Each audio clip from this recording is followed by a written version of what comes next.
PDF 생성 방식 어떤 걸 선택했는지에 대해서 발표하겠습니다. 일단 배경은 디자인팀에서 PDF 퍼블리싱을 해주셨고요. 그거는 이제 HTML하고 CSS로 이루어진 파일이었고 그걸 기반으로 PDF를 만들어야 했습니다.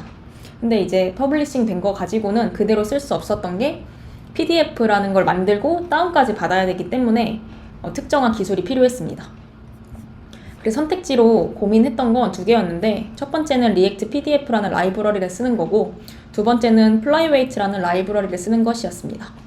그래서 각각을 조금 설명을 해보면 이제 리액트 PDF는 이름부터 리액트가 들어가는 게 리액트를 좀 서포트 해주는 PDF였고요. 저는 리액트 기반 프로젝트였기 때문에 이걸 고려했습니다. 근데 이거를 써서 잘 되면은 그냥 바로 이걸 썼을 텐데 문제가 있었어요. 뭔 문제가 있었냐면 HTML, CSS를 해서 주셨는데 그 문법을 아예 쓸 수가 없는 거예요. 왜냐하면 리액트 PDF는 렌더링을 브라우저로 하지 않더라고요. 그러니까 HTML, CSS는 렌더링이 브라우저로 돼서 그게 화면에 그려지는 구조인데 이제 리액트 PDF는 자체 렌더링이 있어가지고 아예 문법도 그냥 지네게 따로 있었어요. 그래서 디자이너님이 주신 그대로 제가 구현하기가 어려운 거예요. 그래서 약간 폰트 같은 게 다르다던가 아니면 글자 위치가 다르다던가 그런 미세한 이슈가 있었고 제가 그걸 하나하나 잡기가 어려워서 이 방법을 일단 미뤄두고 다른 방법도 해봐야겠다라는 생각을 했습니다. 그 두 번째 방법은 플라이웨이트라는 걸 쓰는 건데 이게 테스트 도구로도 되게 유명하거든요. 이게 왜 테스트 도구로 유명하냐면 보통 이투이 테스트에 이걸 쓰는데 이투이 테스트는 그 끝과 끝이에요. 엔드 투 엔드 테스트에 쓰는 건데 예를 들어서 뭐 버튼을 누르고 결제를 하고 뭐 장바구니를 본다 뭐 이런 흐름이 있으면 그거를 사용자 플로우 그대로 해주는 게 플라이웨이트 같은 테스트 도구예요. 그래서 우리가 그런 시나리오를 써놓으면 플라이웨이트가 그대로 크롬을 띄워서 그 순서대로 다 작업을 하고 완료가 되면 꺼져요. 그래서 이거를 써서 내가 만약에 PDF를 생성하게 되면은 디자이너님이 HTML, CSS 다 해주셨으니까 이걸 그냥 브라우저에 띄우고 캡처를 딱딱딱딱 떠서 저장을 하고 크롬을 닫는 거예요, 얘가. 그럼 그때 생기는 문제는 일단 크롬을 띄운다는 것 자체가 비용이 생기는 거죠. 그래서 HTML, CSS 그대로 사용할 수 있어. 디자이너님하고 디자인은 완전 동일하게 가져갈 수 있는데 비용 문제가 발생하는 거예요.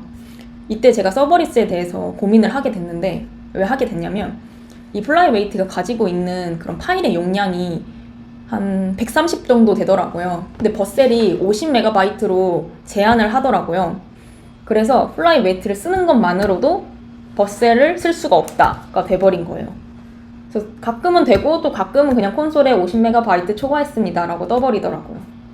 그래서 둘 중에 하나를 선택해야 하는 상황이 되었습니다.